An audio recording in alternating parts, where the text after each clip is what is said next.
어제 본문에 이어서 아비멜렉은 세겜 사람들의 지지를 받아 세겜 땅에서 왕노릇을 하게 됩니다. 오늘 본문에서는 아비멜렉의 형제 중 유일하게 살아남은 한 사람 요담에게 시선을 둡니다. 요담은 세겜 사람들에게 나무 이야기를 합니다. 갑자기 나무 이야기라니 이 급박한 상황 속에서 의아하게 느껴지기도 합니다. 하지만 이 이야기에는 요담이 세겜 사람들에게 전하고자 하는 메시지가 아주 잘 녹아들어 있습니다. 본격적으로 나무 이야기를 살펴보기 전에 요담이 이 나무 이야기를 전하고 있는 장소에 주목할 필요가 있습니다. 7절을 보시기 바랍니다. 7절에 보시면 요담은 그리심산에 올라갑니다. 왜 요담은 굳이 그리심산에 올라갔을까요? 신명기를 읽어보셨다면 하나님께서 모세를 통해 에발산에서 저주를 선포하고 그리심산에서는 축복을 선포하라고 명령하셨던 사건을 기억하실 것입니다. 그리고 여호수아 8장에서 실제로 축복과 저주가 선포됩니다. 심지어 오늘 등장하는 세겜 사람들이 살았던 이 세겜은 그리심산과 에벨산 사이의 골짜기에 위치하고 있었습니다. 하나님의 축복과 저주가 함께 울려 퍼지던 공간이었던 것입니다. 그런데 여기서 무언가 이상한 것이 하나 있습니다. 그리심산은 신명기에서 축복을 선포하라고 하셨던 곳이었습니다. 하지만 요담은 지금 축복을 할 것 같지는 않습니다. 오늘 본문을 읽어보신 것 같이 축복처럼 보이는 내용은 없습니다. 오히려 요담은 저주를 퍼붓습니다. 그럼 에발산에서 올라가야 했던 게 아닌가라는 질문이 들기도 합니다. 그렇다면 왜 요담은 축복이 선포되었던 그리심산에서 저주를 선포할까요? 아비멜렉과 세겜 사람들에겐 그들이 벌여놓은 일들이 당장의 축복처럼 보이는 일이었습니다. 왕을 세웠습니다. 하지만 사실 이 일은 그들에게 축복처럼 보이지만 저주가 될 것이라는 것을 보여주고 있습니다. 다시 말해서 축복처럼 보이는 이 일이 사실은 저주라는 것을 보여주기 위해서 그리심산에 올라간 것입니다. 본격적으로 나무 이야기를 살펴보면서 아비멜렉과 세겜 사람들에게 복된 상황처럼 보이는 지금 이 상황이 어떻게 그들에게 저주가 될 것인지를 살펴보도록 하겠습니다. 나무 이야기에서는 나무들이 등장합니다. 그리고 그 나무들이 네 종류의 나무를 찾아갑니다. 먼저 세 종류의 나무를 찾아갑니다. 감람나무로 번역된 올리브나무, 그리고 무화과나무, 포도나무입니다. 나무들이 새 나무를 찾아간 이유는 그 나무들을 나무들의 왕으로 세우기 위해서였습니다. 요담은 나무들이 왕을 세우는 이야기를 통해서 왕을 세우고 왕이 된 사람, 세겜 사람들과 아비멜렉을 겨냥한 이야기를 풀어나가는 것입니다. 그런데 궁금증이 하나 생깁니다. 올리브, 무화과, 포도, 왜 이 세 가지 나무가 등장하는 것일까요? 우선 이 세 가지는 당시 고대 근동 사람들이 소중하게 여기던 것이었습니다. 그러니 이 이야기에서 이 세 가지 나무들은 긍정적인 의미로 사용됩니다.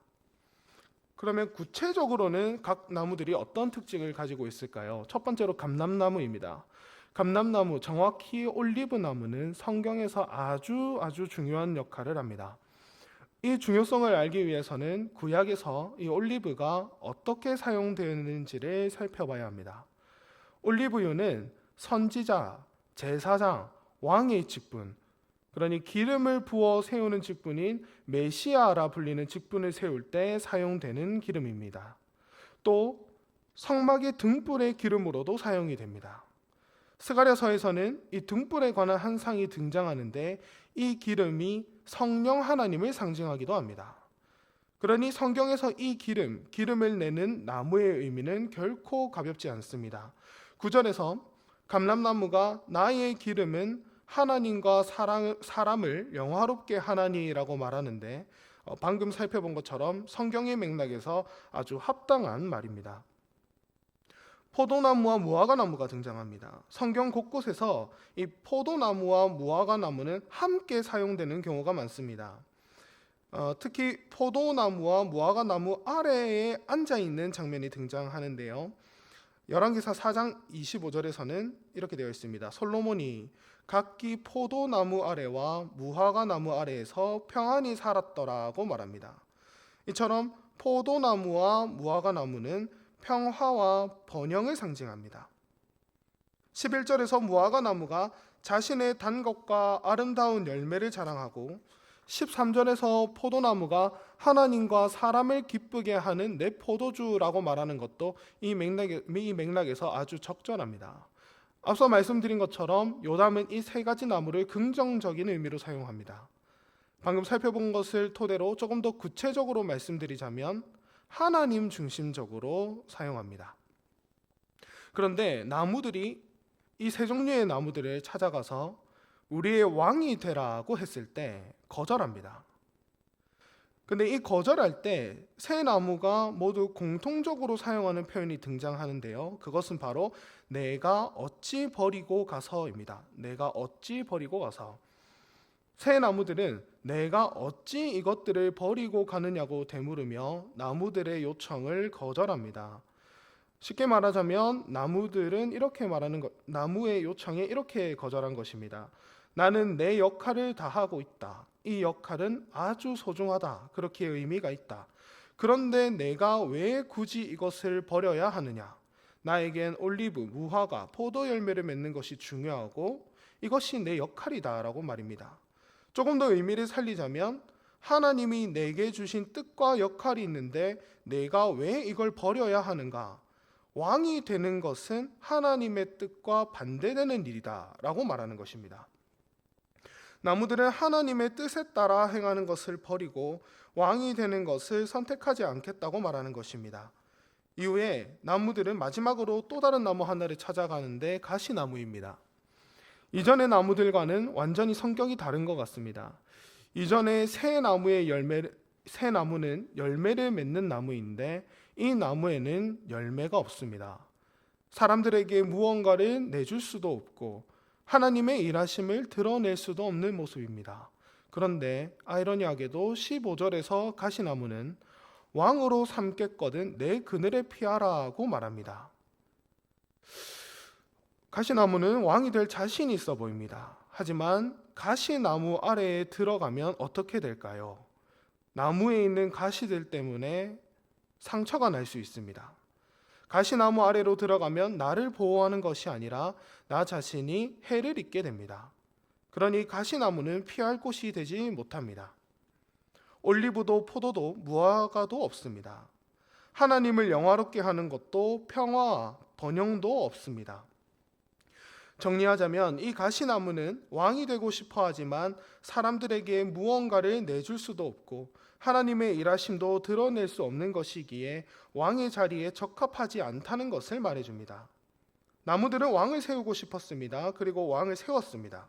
그러나 그 왕은 왕으로 적합하지 않은 존재였습니다. 이 사실을 나무 이야기에서는 이렇게 표현합니다. 17절입니다.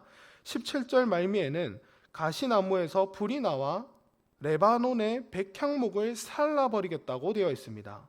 성경에서 레바논의 백향목은 이스라엘을 의미합니다.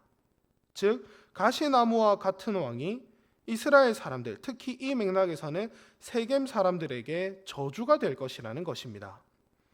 요담이 그리심산에서 축복처럼 보이지만 사실은 그들에게 저주인 행동, 세겜 사람들이 아비멜렉을 왕으로 세운 것이 그들에게 저주가 될 것임을 선포하고 있는 것입니다. 하나님은 오늘 우리에게 요담의 나무 이야기를 통해서 겉보기에는 축복처럼 보이는 일이 사실은 저주일 수 있음을 말씀해 주고 계십니다. 우리의 삶의 맥락에서 이런 일은 광범위하게 있을 것입니다. 껍데기는 좋지만 사실 그 속에는 하나님이 계시지 않는 일이 있을 것입니다. 성도님들의 삶의 맥락에서는 어떤 일이 여기에 해당되시는 것 같습니까? 겉으로 보기에는 좋은 일 또는 신앙적인 일처럼 보이지만 사실 하나님이 없는 그 일이 있지는 않으십니까? 오늘 함께 나눌 말씀을 기억하며 겉모습이 아닌 중심을 보시는 하나님 앞에 그리스도 안에서 그리스도를 의지하여 우리의 정직한 모습을 내려놓았으면 좋겠습니다. 그리고 성령 하나님의 일하심을 따라 하나님의 영광으로 충만한 삶을 살아가는 은혜를 구합시다.